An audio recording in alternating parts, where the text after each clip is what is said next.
tukyali wakati wa bannaffe aba Ntebe ne bannaffe aba Iganga wetwogerera eri ku mitwalo 17,115 ate nga bannantebe bali mu mitwalo 5 mitwalo 5 babadde batidde nti kibuuzo kimu kyokka akadde ke kano kenyini wetugendera ewalinga ennyimba katuyiyawo maloboozi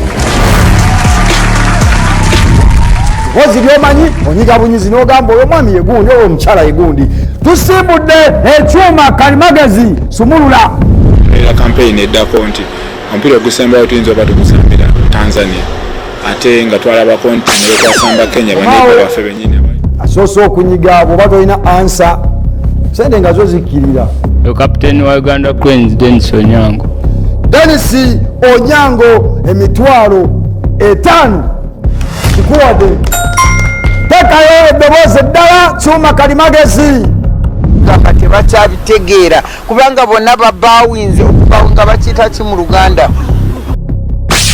omaawo mukulu ono gwosoose Miriam Matembe wangi Miriam Matembe Miriam Matembe emitwalo 5 nze njikuwadde leeta eddoboozi eddala nange waliyo n'empaka z'okutambula Uganda tulwa yatambula bannange Uganda tulwa yakanyuga effumu Uganda tulwa saidi wano emuwulidde essebo oyo omwami bamuyita Muwanga Kivumbi pozi waganda oli kansala yobufuzi bikwonoonyi saidi eno ani oyo ayogera bwatyo Golola Moses wangi sebo Golola Moses emitwalo 5 weddu tugende nakaddako ajja kubeerawo ennaku z'omwezi 5 omwezi ogwokuna omwaka guno komaawo saidi eno mubanda oyo Katikkiro wa Buganda Engineer Charles Peter Mike emitwalo 5 weddu Charles Peter Mike bibya selefaina sebo tukusaamu nnyo ekitiibwa ogunde Ssaabasajja Kabaka Muteregga tugende n'eddoboozi eriddako. I have heard stories that the Libyans, for instance, essebo komaawo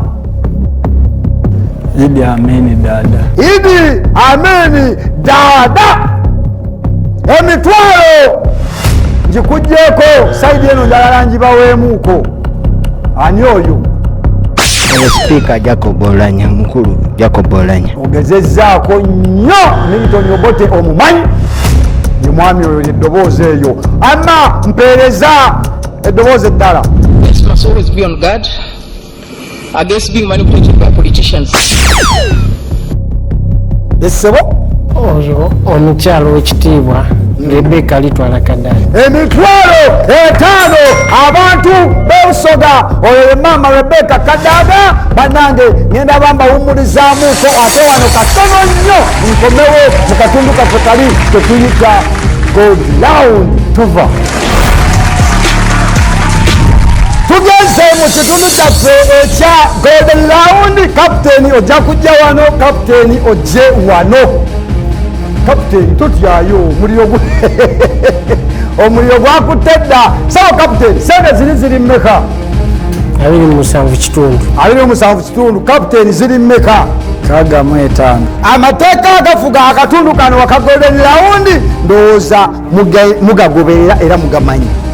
Kasita onyiga bweppa n'ompeerawo ansa entuufu ng'ontwala ewa banno nga nze mbabuuza ebibuuzo byange bisigaddewo ebibiri emitwalo 6 ku buli kibuuzo. Boda tugimanyi nga pikipiki etwala abasaabaze naye mu mateeka boda etwala abasaabaze bameka? Sebo twala abasaabaze bameka? Boda ekkirizibwa twala omuntu omu. Emitwalo 6 ntwala abakyalibo omutima gubadde gumukubye etwala omuntu omu. Sebo lasita nzizewuwo bajeti ya Uganda ey'omwaka 2022 ne 2021 yali ya sente mmeka? ezasomebwa ezalangirirwa rasita omusambi w'omupiira yaliya busente bwali awo naye babukuwa obuli olunaku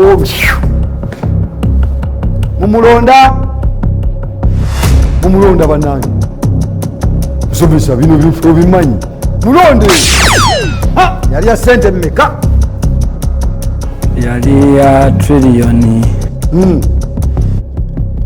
25 obwo obusente babukuwa obulya mu ddakiika yali ya triliyoni 44.7 obutabalika bw'ensimbi. Nkomyewo ekibuzo kyammwe mukyeddiremu ekyokusatu.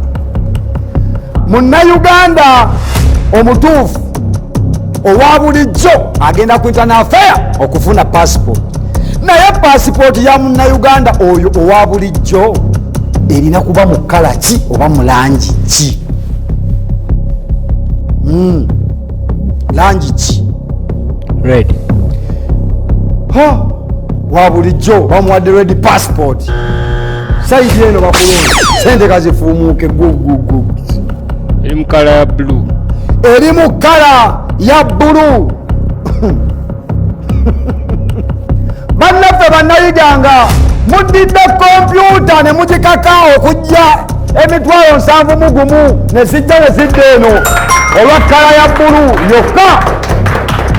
Kala ya blue akatundu kano akakoze rawundi bwekakyate bwenkatutte bannaffe bannayiganga balabikanga bo ekintu bakitutte bulungi nnyo paka ku faino, ate nga bannaffe aba ntebe bwe batyo bwe bakiwandudde bakivuddeko. Tova ku BBS Telefaina AC5 omanyi Uganda.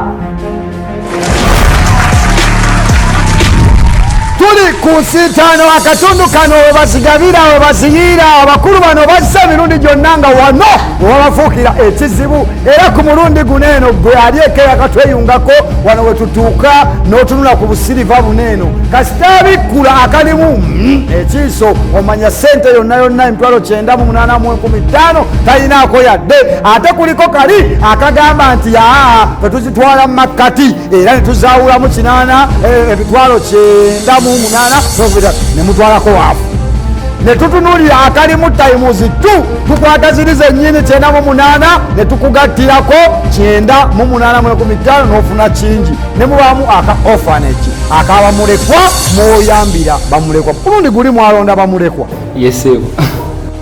Leero ani munnamukisa? Namukisa yono leero. Kapiteeni ye namukisa musomesa Sewa. chansi yiyo gabula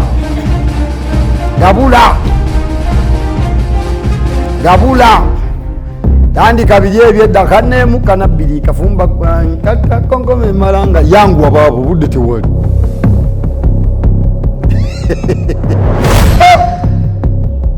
pulesha yalavu kabikule pulesha Allah esimbi agikutte n'agitwala mu makkati wejja kazanyira bakuta emitwalo 95 ne basigazaako hafu.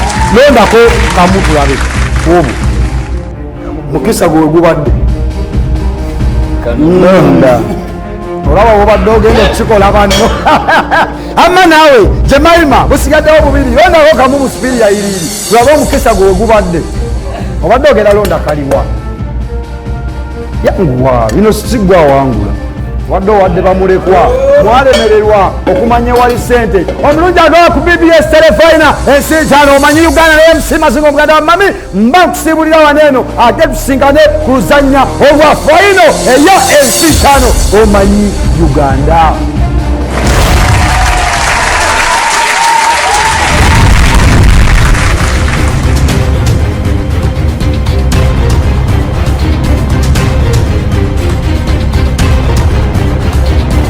Sitano ekuleteddwa Airtel, the smartphone network. ne Kunta Productions.